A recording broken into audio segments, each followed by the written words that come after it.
வார்த்தையை நாம் தேவ சமூகத்தில் தியானிப்போம்.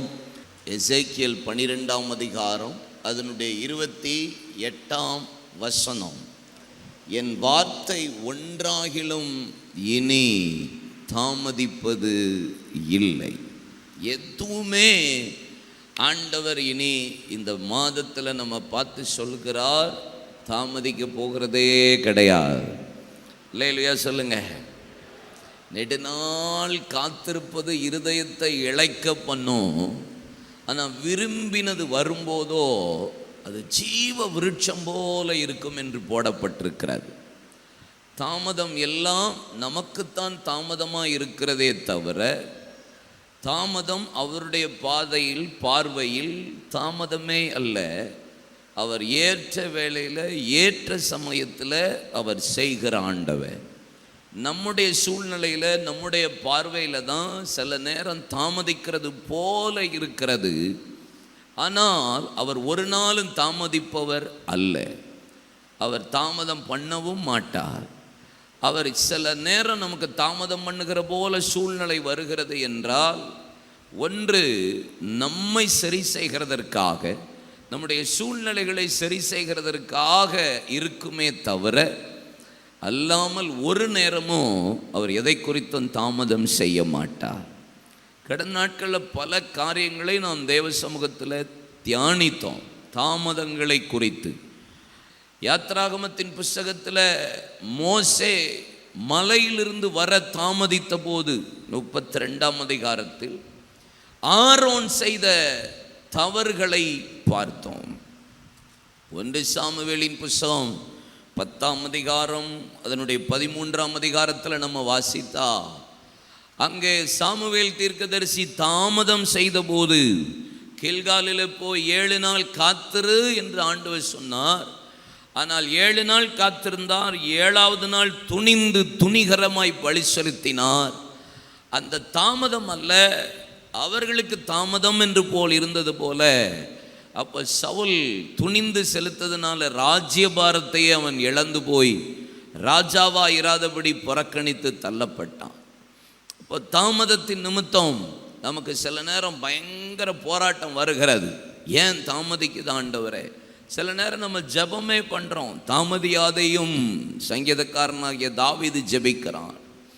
தானியேல் 9ஆம் அதிகாரத்தில் தானியேல் 21 நாள் உபவாச ஜெபத்தன்றைக்கு, ஆண்டவரே கவனியும், ஆண்டவரே மன்னியும், ஆண்டவரே கேளும், ஆண்டவரே தாமதம் மாத்திரம் செய்யாதரும் என்ற ஒரு பெரிய ஜெபத்தை தானியேல் செய்கிறத நீங்கள் 9ஆம் அதிகாரத்தில் பார்க்க முடியும். சில நேரம் நமக்கு அப்படி வருது. சில நேரம் ஆசீர்வாதம் தாமதிக்கும் போது, பிள்ளைகள் வர, குழந்தை இல்லை, திருமணம் இல்லை அப்படின்னு சொல்லும்போது அந்த நேரம் ஒரு படபடப்பு நமக்குள்ளே வருகிறது. அப்படிப்பட்ட நேரங்களில் நாம் என்ன செய்கிறோம்?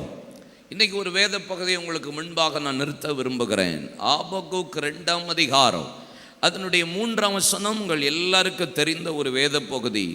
குறித்த காலத்துக்கு தரிசனம் வைக்கப்பட்டிருக்கிறது. எப்படியா? குறித்த காலத்துக்கு தரிசனம் இன்னும் வைக்கப்பட்டிருக்கிறது. முடிவிலே அது விளங்கும், அது பொய் சொல்லாது. அது தாமதித்தாலும் அதற்காக காத்திரு, அது நிச்சயமாய் வரும். ஆனால் தாமதிப்பது இல்லை.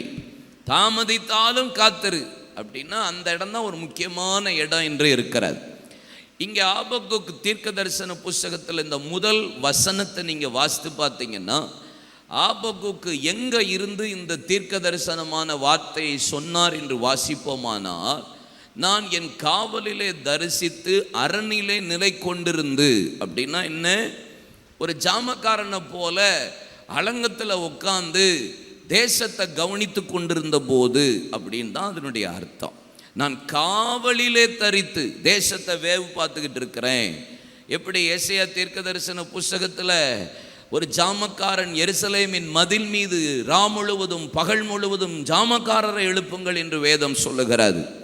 அப்போது ஒரு ஜாமக்காரனை போல நான் உட்கார்ந்து அங்கே அரணிலே நிலை கொண்டிருந்த போது எனக்கு கர்த்தருடைய வார்த்தை உண்டாகி, ஆண்டவர் இந்த தீர்க்க தரிசனத்தை இஸ்ரவேல் ஜனங்களை பார்த்து நீ சொல்லணும்னு சொல்லி கடந்தோடுகிறவன் வாசிக்கிறது போல 2ஆம் வசனத்தில் சொல்லப்பட்டிருக்கிறது.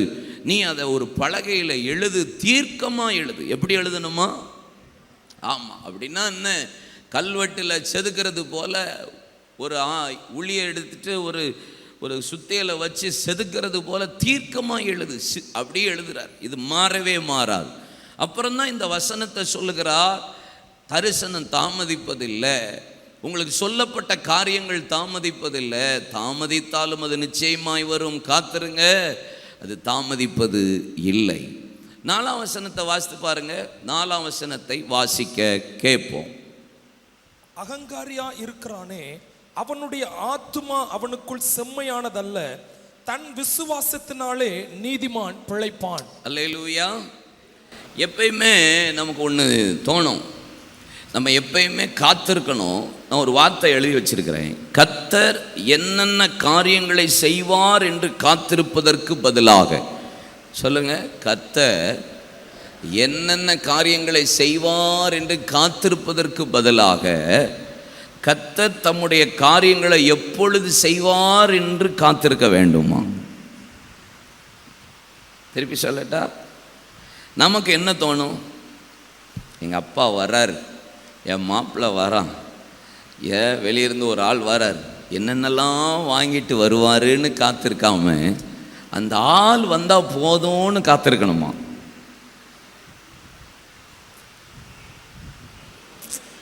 இப்போ உங்களுக்கு புரிகிற மாதிரி சொல்கிறேன். மாப்பிள்ளை கலராக இருக்கணும், மாப்பிள்ளை ஹைட்டாக இருக்கணும், மாப்பிள்ளை படிச்சிருக்கணும், மாப்பிள்ளை சினிமா ஆக்டர் மாதிரி இருக்கணும், பொண்ணு ஐஸ்வர்யா ராய் மாதிரி இருக்கணும், பொண்ணு படிச்சிருக்கணும், வேலை பார்க்கணும், பொண்ணு வீட்டிலேருந்து அது வாங்கி தரணும், இது வாங்கி தரணும்னு நினைக்காம எனக்கு கல்யாணம் முடிஞ்சால் போதும்னு நினைங்கன்றேன். இப்போ கொஞ்சம் விளங்குதில்ல? எனக்கு என்கிட்ட எங்கள் அப்பா உயிரோடு இருக்கும்போது எங்கள் அப்பாவுடைய ஃப்ரெண்டோடைய பையனை எனக்கு ஒரு நாள் கம்பெனிக்கு அனுப்பி விட்டாங்க. அப்போ அனுப்பி விட்ட உடனே அவன் ஒரு கல்லூரி முடிச்சிருக்கிறான். முடித்து அவன் வேலைக்காக என்கிட்ட எங்கள் அப்பா அனுப்பி விட்டுருக்க, தம்பி ஏதாவது வேலை வாங்கி கொடு அப்படின்னு. சரி அனுப்பி விடுங்கப்பான்னு நான் கம்பெனிக்கு வந்தான். நான் காலேஜ் முடித்த உடனே எங்கள் அப்பா என்னை கூப்பிட்டு ஒரு கம்பெனியில் கூப்பிட்டு அனுப்பி விட்டு வேலைக்கு அனுப்பி விட்டார். நம்ம என்ன வேலைன்னு கேட்கல, எவ்வளோ சம்பளம்னு கேட்கல. போனோம், ஒரு பெரிய நோட்டு கொடுத்து, ஒரு பென்சில் கொடுத்து, ஒரு ஸ்கேலை கொடுத்து கோடு போடுனானுங்க. மொத வேலையை எனக்கு கோடு. இது நான் ஸ்கூல்லையே போட்டது இல்லையே, இங்கே போட வச்சுட்டாங்களே கோடு அப்படின்னு நான் நினைக்கல. ஆனால் நினச்ச மனசுக்குள்ளே நான் பரவாயில்ல, எங்கள் ஐயா சேர்த்து விட்டாரேன்னு சொல்லிவிட்டு ஒரு நோட்டை எடுத்து கோடு போடுன்னு சொல்லிவிட்டு கோடு போட்டு முடித்த உடனே அதுக்கு ஹெட்டிங் கொடுத்து இதெல்லாம் எழுதுன்னு சொல்லி, இதுதான் என் ஃபஸ்ட்டு வேலை.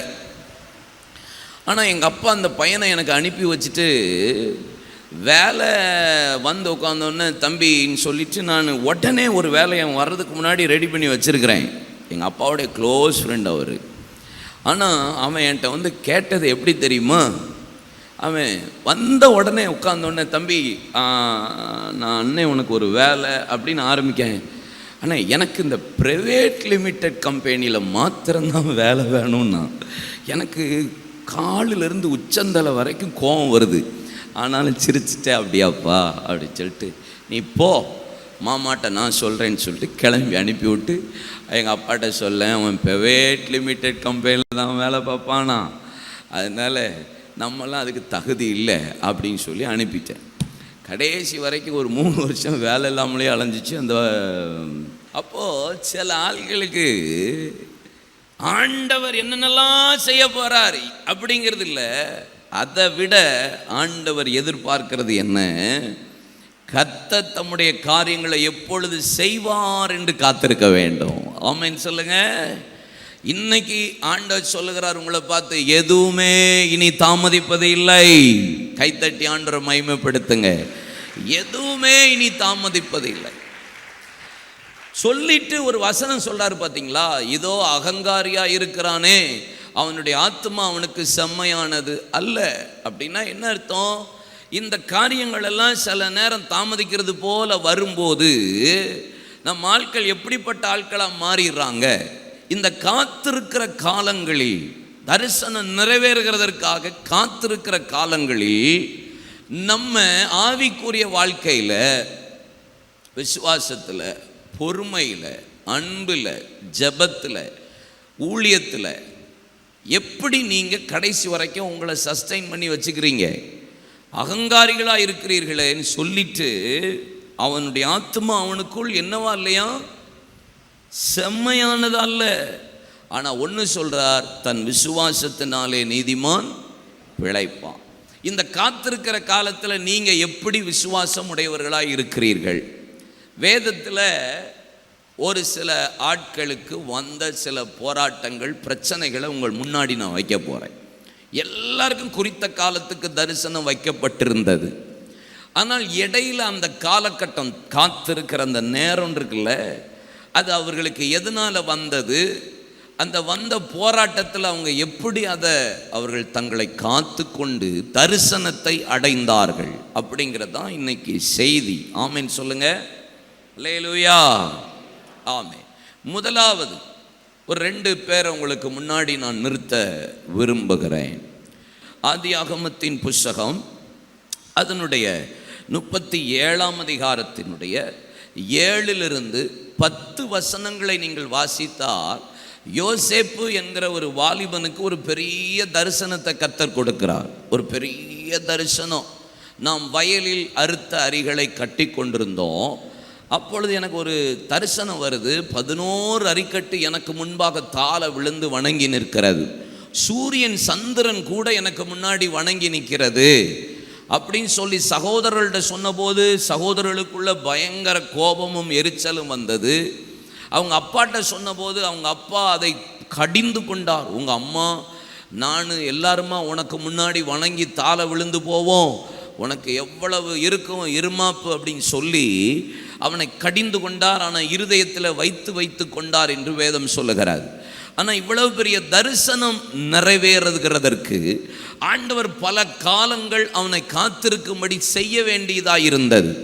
ஆனால் இந்த காலகட்டத்தில் அவன் அகங்காரிய போல இருந்தானா, இருமாப்புள்ளவனா இருந்தானா, இல்லைன்னா விசுவாசத்தில் நீதிமான் எப்படி, ஆமாம் பிழைப்பான் இருக்க அப்படிப்பட்டவனா இருந்தானா?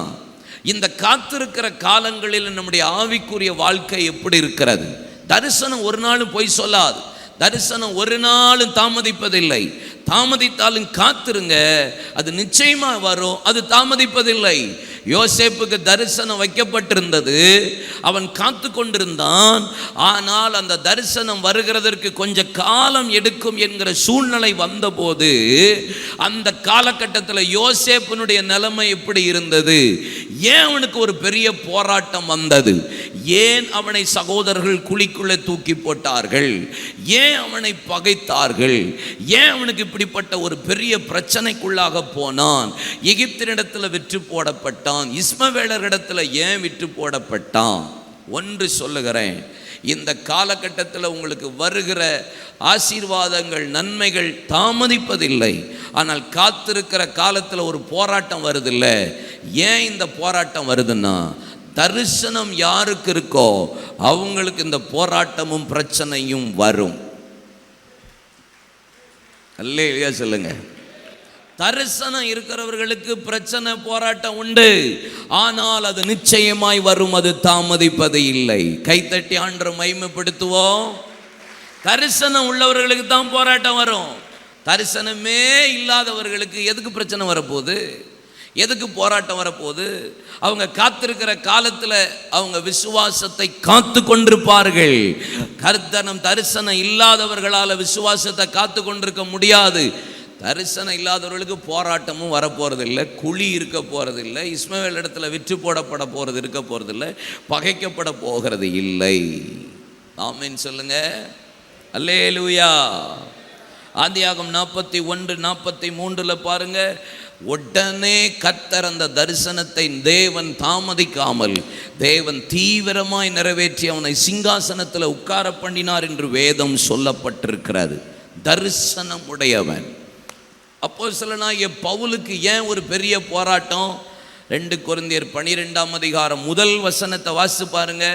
2 கொரிந்தியர் 12:1 மேன்மை பாராட்டுகிறதற்கு எனக்கு தகுதி அல்லவே, ஆகிலும் கர்த்தர் அருளிய தரிசனங்களையும் கர்த்தர் அருளின தரிசனங்களையும் வெளிப்படுத்தல்களையும் சொல்லுகிறேன். எனக்கு 7ஆம் வசனம், அன்றியும் எனக்கு வெளிப்படுத்தப்பட்டவைகளுக்குரிய மேன்மை நிமித்தம் நான் என்னை உயர்த்தாதபடிக்கு என் மாம்சத்திலே ஒரு முள் கொடுக்கப்பட்டிருக்கிறது. எனக்கு ஏன்பா இந்த போராட்டம் இருக்கு? ஏன்னா எனக்கு ஒரு பெரிய தரிசனத்தை கர்த்தர் வைத்திருக்கிறார். எனக்கு ஒரு பெரிய வெளிப்பாட கர்த்தர் தந்திருக்கிறார்.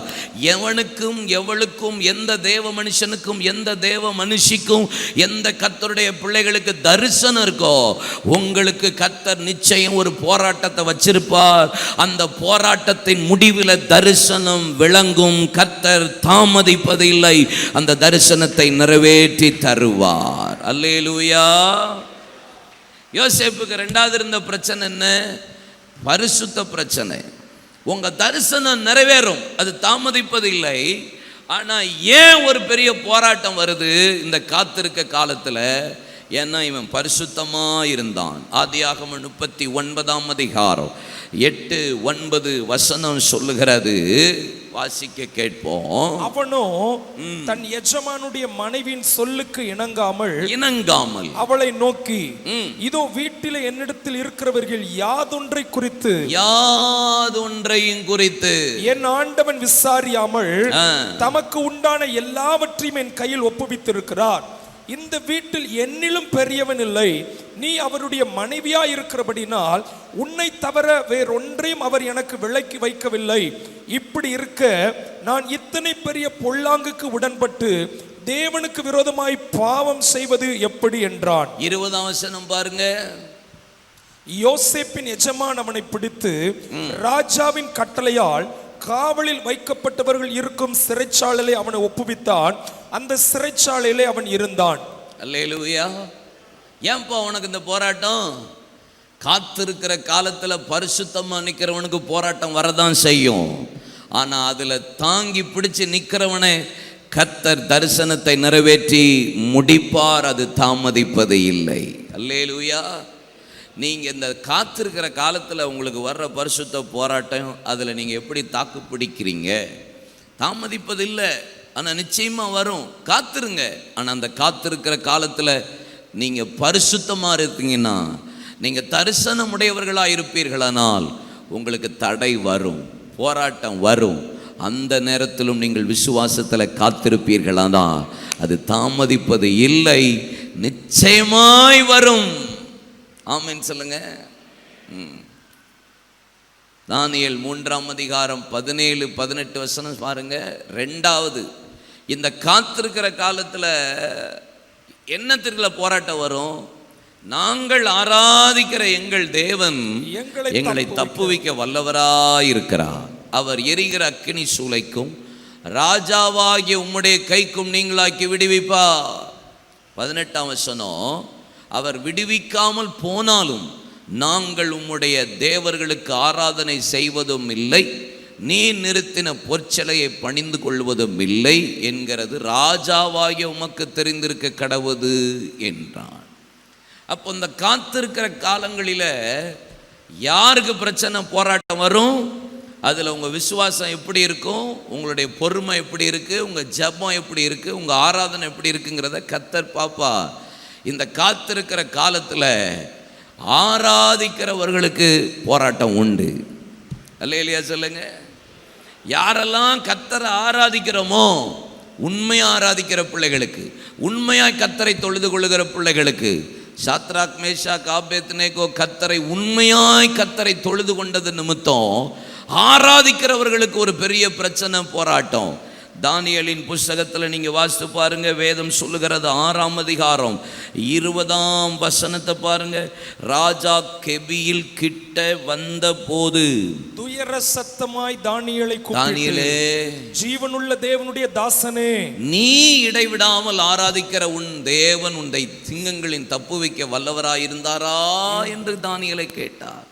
ஆமா ராஜா, நான் இடைவிடாமல் ஆராதிக்கிற தேவன் என்னை தப்புவிக்க வல்லவராயிருந்தா. ராஜாவே, சிங்கங்களின் வாய்க்கும் கர்த்தர் தப்புவித்தார், இந்த ஜனங்களுக்கு கர்த்தர் என்ன தப்புவித்தார். அப்போது இந்த காத்திருக்கிற காலத்தில் யாருக்கு பிரச்சனை வரும்? இதன் மத்தியிலையும் கர்த்தர் எனக்கு தாமதிப்பதில்லை, தரிசனம் வரும், வார்த்தை நிறைவேறும், வாக்குத்தத்தம் நிறைவேறும்னு இடைவிடாமல் கர்த்தரை ஆராதிக்கிறவர்களுக்கு போராட்டம் வரும். ஆனால் அதன் மத்தியிலும் காத்திருக்கிறவர்களுக்கு நிச்சயமாய் கர்த்தருடைய வாக்குத்தத்தம், தரிசனம் நிறைவேறும். அது தாமதிப்பதே இல்லை. அல்லேலூயா. தானியேலை அழிக்கிறதுக்கு போராடினாங்க. ஆனால் தானியேலை அழிக்கிறவர்களை சிங்கங்களின் கபிக்குள்ளே போட்டு அவர்கள் கீழே விழுகிறதற்கு முன்பாக சிங்கங்கள் அவர்களை பிச்சு போட்டது என்று இருக்கு, பீறிட்டு போட்டது என்று வேதம் சொல்லுகிறது. தானியேலின் தரிசனம் முடிஞ்சதுன்னு நினைச்சாங்க. ஆனால் கர்த்தர் சொல்றார், தரிசனம் குறித்த காலத்துக்கு வைக்கப்பட்டிருக்கிறது. தானியேலை கொண்டு தான் கர்த்தர் தீர்க்க தரிசனத்தை எழுதணும்னு திட்டம் பண்ணியிருப்பார்னா, தானியேலை கொண்டு தான் கர்த்தர் இனி வெளிப்பட போகிற, சம்பவிக்க போகிற காரியங்களை தேவன் தெரியப்படுத்தணும்னு சொல்லி வைத்திருந்தா, அது ஒரு நாளும் தாமதிப்பதில்லை. அது நிச்சயமாய் நடக்கும், நிறைவேறும், அது வாய்க்கும். ஆனால் காத்திருக்கிற காலத்தில் நீங்கள் அந்த பிரச்சனை வரும்போது எப்படி ஆராதிக்கிறீர்கள்? அல்லேலூயா. நீங்க ஆராதிக்கிறதுல சோர்ந்து போறீங்களா? பிரச்சனை வந்த உடனே அதுக்கப்புறம் என்னங்க ஆராதனை? பிரச்சனையாக தான் இருக்குது, அக்கினி சொல்லியாக தான் இருக்குது, சிங்க கப்பியாக தான் இருக்குது. இனிமே என்ன தரிசனம் நடக்க போகுது? இனி என்ன கர்த்தர் செய்ய போறாரு? பிரச்சனைக்கு மேலே பிரச்சனை இல்லை. விசுவாசிக்கிறவனை, நீதிமான கர்த்தர் பிழைக்க பண்ணுவார். கைத்தட்டி கர்த்தரை மகிமைப்படுத்துங்க. ஆமென். ஏன்னா இருக்கிறதுலையே டஃபஸ்ட்டு பார்த்து எது தெரியுமா? நீங்கள் அந்த காத்திருக்கிற நேரம்தான். அந்த நேரம்தான் நம்மளை டைவர்ட் பண்ணுவான் பிசாசு. மனுஷர்கள் டைவர்ட் பண்ணுவார்கள், சூழ்நிலை டைவர்ட் பண்ணும். நீ என்ன பிரயோஜனம்? தரிசனம்னு போனேன், வாக்குத்தத்தம்னு பிடிச்சிட்டே இருக்க, ஆனால் ஒன்றும் நடக்கலை. என்ன செய்யுது? சிங்க கவி தானே பார்த்தியா? அக்கினி சோலை தான் பார்த்தியா? தனிமை தான் பார்த்தியா? நஷ்டம்தான் பார்த்தியா? இழப்பு தான் பார்த்தியா? அப்படின்னு சொல்லுவாங்க. அதுக்காக நீங்கள் வீட்டில் உட்காந்துடக்கூடாது. நீங்கள் இடைவிடாமல் கர்த்தரை ஆராதிக்க வேண்டும். சபையில் கர்த்தரை ஆராதிக்க வேண்டும். என்ன நெருக்கம் வந்தாலும் கர்த்தரை விட்டு கொடுக்காம கர்த்தரை ஆராதிக்க வேண்டும். நான் உங்கள்கிட்ட ரொம்ப சத்தத்தை எதிர்பார்த்தேன். நீங்கள் விட்டே கொடுத்துடக்கூடாது கர்த்தரை. அல்லேலூயா சொல்லுங்க. அப்போஸ்தலர் 16ஆம் அதிகாரத்தில் அப்போஸ்தலனாகிய பவுலும் சீலாவும் சிறைச்சாலையில் அவர்களை எதில் கட்டி வச்சிருந்தாங்களாம் சொல்லுங்க? தொழு மரத்தில். தொழு மரத்தில் கையை காலம் அசைக்கவே முடியாது, கையும் காலும் அசைக்கவே முடியாது. எவ்வளோ வெயிட்டு? 100 கிலோ இருக்கும். தொழு மரம் 80லேருந்து 100 கிலோ இருக்கும். ரெண்டையும் கட்டி வச்சா எங்கே அசைக்க, தூக்க? யோசிச்சு பாருங்க. 2 கை இப்படி, 2 கால் இப்படி தொழு மரத்தில். ஆனால் அதில் அவங்க என்ன செஞ்சாகலாம் சொல்லுங்க? நடுராத்திரியில் பவுலும் சீலாவும் ஜெபம் பண்ணி தேவனை துதித்து பாடினார்கள். கர்த்தரை துதித்தார்கள், ஆராதித்தார்கள். ஜெபம் பண்ணி ஆண்டவரை ஸ்தோத்திரம் பண்ணி துதித்தார்கள். ஆராதிக்கிறவனுக்கு பிரச்சனை வரும், போராட்டம் வரும். காத்திருக்கிற காலத்தில் நீங்கள் இடைவிடாமல் எங்க தொழு மரத்திலே கையை காலை கட்டி இருந்தாலும், நான் சிறையிருப்புக்கே நான் போனாலும், நான் படுக்கைக்கே நான் படுத்தாலும், நான் ஆராதிக்கிறவர் என்னை தப்பு வைக்க வல்லவராயிருக்கிறார். நான் இடைவிடாமல் ஆராதிப்பேன். என் தரிசனம் நிறைவேறும். என் வார்த்தை ஒன்றும் தாமதிப்பது இல்லை. ஆமென் சொல்லுங்க. 1 சாமுவேல் 24:15. கர்த்தர் நியாயாதிபதியாய் இருந்து எனக்கும் உமக்கும் நியாயம் தீர்த்து எனக்காக வழக்காடி நான் உம்முடைய கைக்கு தப்ப என்னை விடுவிப்பாராக என்றான். 2 சாமுவேல் 22:1. கர்த்தர் தாவீதை அவனுடைய எல்லா சத்துருக்களின் கைக்கும் சவுலின் கைக்கு நீங்களாக்கி விடுவித்த போது அவன் கர்த்தருக்கு முன்பாக பாடின பாட்டு. அவன் கடைசி வரைக்கும் பிரச்சனையில் தான் இருந்தான். அவனுக்கு சிங்காசனத்தில் உட்கார வரைக்கும், உட்கார்ந்ததுக்கு பின்னாடியும் போராட்டம் அவன் தரிசனத்துக்கு இருந்து கொண்டே இருந்தது. ஆனால் ஒரு வார்த்தை கூட தாவீதின் வாழ்க்கையில தாமதிக்கவே இல்லை. கர்த்தர் நிச்சயமாய் வரும்னு சொன்னாரு. ஆனா அந்த காலத்தில் அவனுக்கு ஏன் இவ்வளவு போராட்டம்?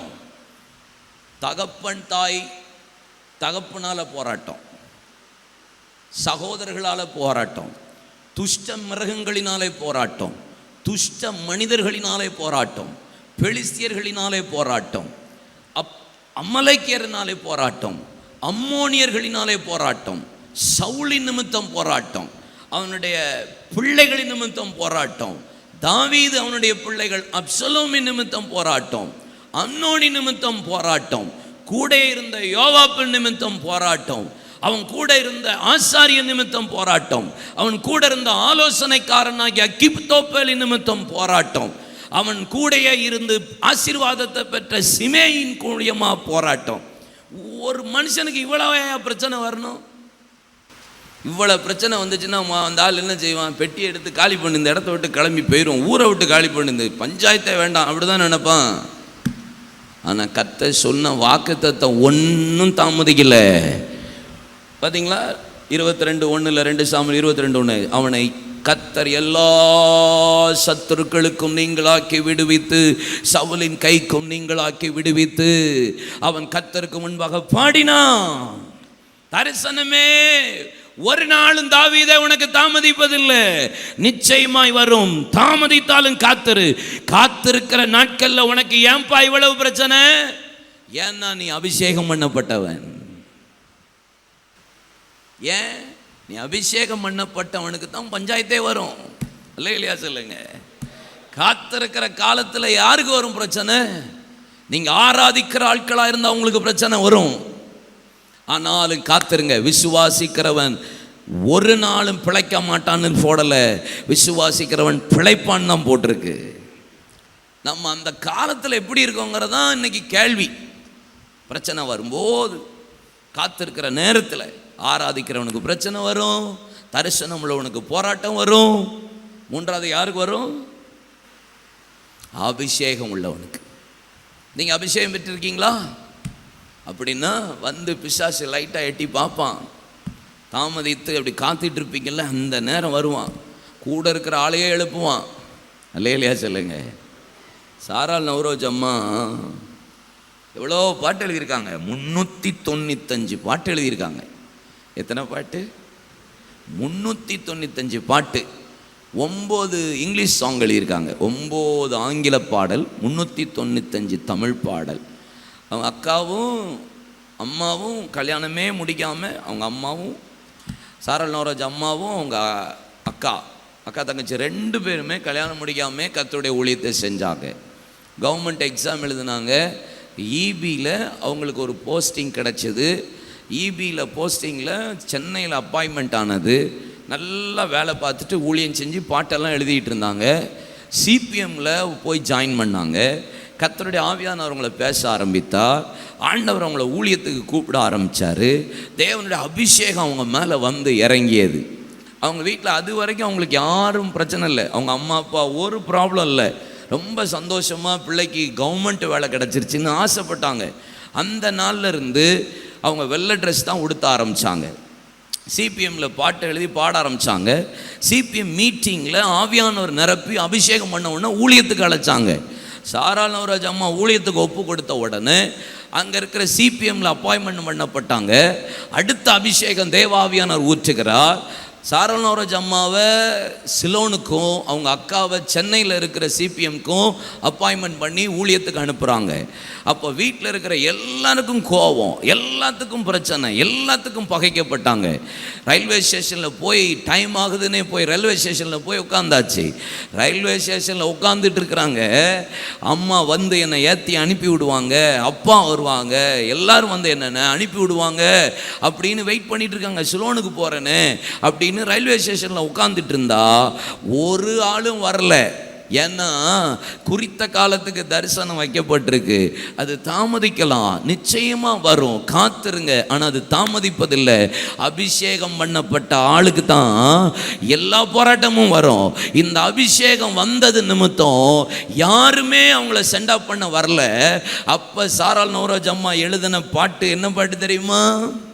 என்னை மறவா இயேசுநாதா, உந்தன் தயவால் என்னை நடத்தும். அந்த பாட்டை தான் எழுதுனாங்களாம், ட்ரெயினில் வச்சு எழுதின பாட்டு. அவங்க ஆண்டவர் மகிமையா எடுத்து பயன்படுத்துறார். சிபிஎம்ல இருந்து வெளியே வந்துட்டாங்க, கர்த்தருடைய ஊழியத்தை செய்யறாங்க, தனி ஊழியம். அப்போ பாருங்க, அபிஷேகம் கூட கூட அவங்களுக்கு. இவங்க மேடையில் நின்று பாட்டு பாடி பிரசங்கம் பண்ணிட்டு இருக்கும்போது இந்த பாட்டை கேட்ட ஒரு சினிமாவில் உள்ள ஆளு, வா சினிமாவில் பாடுறீங்களான்னு சொல்லி கேட்டபோது தான், பாடுறீங்களா, சினிமாவில் வந்து பாடுங்க, உங்கள் வாய்ஸ் அவ்வளோ க்யூட்டாக இருக்குது, அவ்வளவு பணம் தரோன்னு சொன்னாங்களாம். அபிஷேகம் உள்ள ஆட்களுக்கு இப்படியும் போராட்டம் வரும். அப்போ அந்த அம்மா எழுதின பாட்டு என்ன தெரியுமா? உம் பாதம் பணிந்தேன் என்னாலும் துதியே, உம்மை அன்றி யாரை பாடுவே. இல்லை யாரை பாட, சினிமாவிலையா பாட? நமக்கு சான்ஸ் கிடைச்சா கூட கிளம்பி போயிடுவோம் போல இருக்கு. தோத்திரம். இன்னைக்கு உலகம் அப்படிதானே இருக்கு. அபிஷேகம் கூட கூட உலக ஆசீர்வாதம் நம்மளை தேடிப்பேன்னு வரும். கவனமா இருங்க. உங்க தரிசனம் உங்க மேல இருக்கும்னா அது ஏற்ற வேளையில வரும். அல்லேலூயா சொல்லுங்க. ஆமென். அபிஷேகத்தினாலே ஆமென் சொல்லுங்க. எரேமியா 38:6 அப்பொழுது அவர்கள் எரேமியாவை பிடித்து அவனை காவற்சாலை முற்றத்தில் இருக்கிற அம்லேக்கின் குமாரனாகிய மல்கியாவினுடைய துறவிலே போட்டார்கள். எரேமியாவை கயிர்களினால் அதில் இறக்கி விட்டார்கள். அந்த துறவிலே தண்ணீர் இல்லாமல் உளையாயிருந்தது. அந்த உளையிலே எரேமியா அமிழ்த்தினான். எரேமியாவுக்கு ஏன்பா இந்த பிரச்சனை? எரேமியா எங்க இருந்தாரு? எரேமியா ஒரு ராஜா பிடிச்சி குழியில தூக்கி போடுறாரு. அதில் தண்ணி இல்லை, சகதி, உளையான சேற்று. இந்த பக்கம் காலை வச்சா இந்த பக்கம் காலை எடுக்க முடியல, இந்த பக்கம் காலை வச்சு இங்கிட்டு தூக்குனா இங்கிட்டு வர மாட்டேங்கிறது. எல்லா பக்கமும் உளையான சேரு. இதில் தூக்கி போட்டு உள்ள தரிசனத்தில் இருக்கிறார். ஏன்? எரேமியா 1:5 வாசித்து பாருங்க. இவ்வளோ பெரிய போராட்டத்தில் இருக்கிறார். 1:5 நான் உன்னை தாயின் வயிற்றில் உருவாகும் முன்னே உன்னை அறிந்தேன், நீ கர்ப்பத்திலிருந்து வெளிப்படும் முன்னே உன்னை பரிசுத்தம் பண்ணி உன்னை ஜாதிகளுக்கு தீர்க்கதரிசியாக கட்டளையிட்டேன் என்று சொன்னார். இது எந்த போராட்டம்? தீர்க்க தரிசனத்து நிமித்தம் வந்த போராட்டம். கர்த்தர் அவனுக்கு கொடுத்த தீர்க்கதரிசி அழைப்பு, தீர்க்க தரிசனம் என்கிற அந்த அபிஷேகத்தின் நிமித்தம் அவனுக்கு வந்த போராட்டம். அங்கிருந்து ஒரு மனுஷனை பாருங்க, எரேமியா 38:8-10 பாருங்க. அப்பொழுது எபெத்மெலேக் என்கிற ராஜாவின் அரண்மனையிலிருந்து புறப்பட்டு போய் ராஜாவை நோக்கி சொல்கிறான், நீர் அவனை குழியிலிருந்து தூக்கி போடும், இல்லைன்னா தேசம் பஞ்சத்தில் இருக்கிறது, குழியிலிருந்து எடுக்காமல் விட்டால் தேசத்தின் பஞ்சம் மாறாது என்று சொன்ன உடனே சீக்கிரமாக 30 ஆட்களை எடுத்துகிட்டு போய் நீ சீக்கிரமாக அவனை குழியிலிருந்து உளையான சேற்றிலிருந்து தூக்கிவிடும் என்று சொன்னான். உளையால சேற்றில் போட்ட உடனே அவன் நேரம் முடிஞ்சது, வாழ்க்கை முடிஞ்சது என்று என்பது அல்ல. அவன் தீர்க்கதரிசியின் அபிஷேகத்தை பெற்றவன், தீர்க்கதரிசியாய் அழைக்கப்பட்டவன், தாயின் கர்ப்பத்தில் உருவாகும் முன்னே. இப்படிப்பட்ட கிருபை உள்ளவங்களுக்கு போராட்டம் வரும். ஆனால் குறித்த காலத்தில் கர்த்தர் தரிசனத்தை வைத்திருக்கிறார். அது தாமதிப்பதே இல்லை. அல்லேலூயா சொல்லுங்க. ஆமென். வேகமாக எழும்புங்க. கர்த்தருடைய பரிசுத்த நாமம் மகிமைப்படட்டும். குறித்த காலத்துக்கு என்ன வைக்கப்பட்டிருக்கு? தரிசனம். அது தாமதித்தால் என்ன செய்யணுமா? காத்திருக்கணும். அது தாமதிப்பது இல்லை, அது நிச்சயமாய் வரும். காத்திருக்கணும். காத்திருக்கும் போது தான் பல பிரச்சனைலாம் இருக்கு.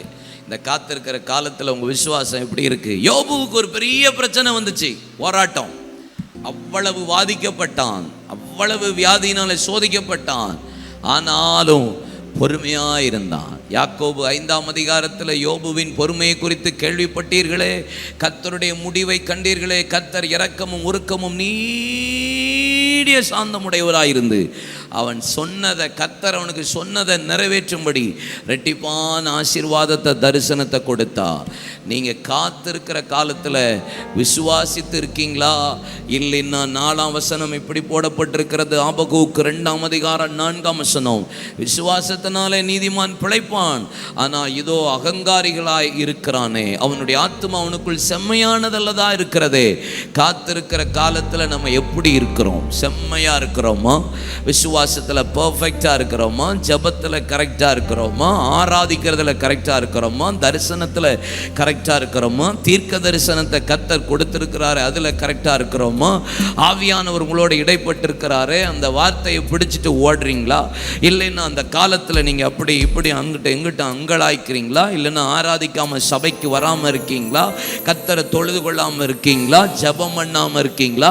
பொறுமையா இல்லாம எதையாவது வார்த்தையை அழப்பி கொண்டிருக்கீங்களா? ஆண்டவர் யோபுவை பார்த்து சொல்லுகிறார், என் தாசனாகிய யோபுவை பார்த்தியா? இவ்வளவு காரியத்திலும் இன்னும் எவ்வளவு வார்த்தையில உத்தமமா பேசுறான் பாருங்க. ஒரு வார்த்தை கூட அவன் ஒரு காரியத்திலும் பிசகாம கரெக்டா பேசுறான். ஆண்டவரே அவனை குறித்து சாட்சி கொடுத்தா. அப்படிப்பட்ட வாழ்க்கை நமக்குள்ள இருக்கான கொஞ்சம் ஒரு நிமிஷம் சோதித்து பார்ப்போம். இந்த குறித்த காலத்துல வைக்கப்பட்ட தரிசனம் எனக்கு நிறைவேறணும்னா காத்திருக்கிற காலத்துல விசுவாசிக்கிறவன் தான் பிழைப்பா. விசுவாசத்தினால தான் நீதிமான் பிழைப்பா. ஆண்டவர் எனக்கு என்னென்னலாம் செய்ய போறார் என்கிறது பெருசு இல்லை, அவர் எனக்கு செய்யறது தான் பெருசு. என்னென்னலாம் செய்வார், அவர் நமக்கு எல்லாம் செய்வார், பெர்ஃபெக்ட்டா செய்வார். ஒன்றையும் விட்டு வைக்க போறதில்லை. நமக்கு கொடுக்க வேண்டியது நன்மைகள், ஆசீர்வாதங்கள், கிருபைகள், அபிஷேகம், வரங்கள், தரிசனம் எல்லாவற்றையும் நிறைவேற்றுவா. ஆனா ஆண்டவர்கிட்ட நீங்க காத்திருக்க வேண்டிய ஒரே காரியம், எனக்கு எப்ப நிறைவேற்றுவா? விசுவாசத்தோட காத்திருப்பேன், ஜெபத்தோட காத்திருப்பேன், பொறுமையோடு காத்திருப்பேன், சோதனையின் மத்தியில விசுவாசத்தோட கர்த்தரை ஆராதிப்பேன், தரிசனத்தை பிடிச்சு வாழுவேன், வார்த்தையை அறிக்கை பண்ணி ஜெபம் பண்ணி கர்த்தருடைய சமூகத்தில் காத்திருப்பேன்.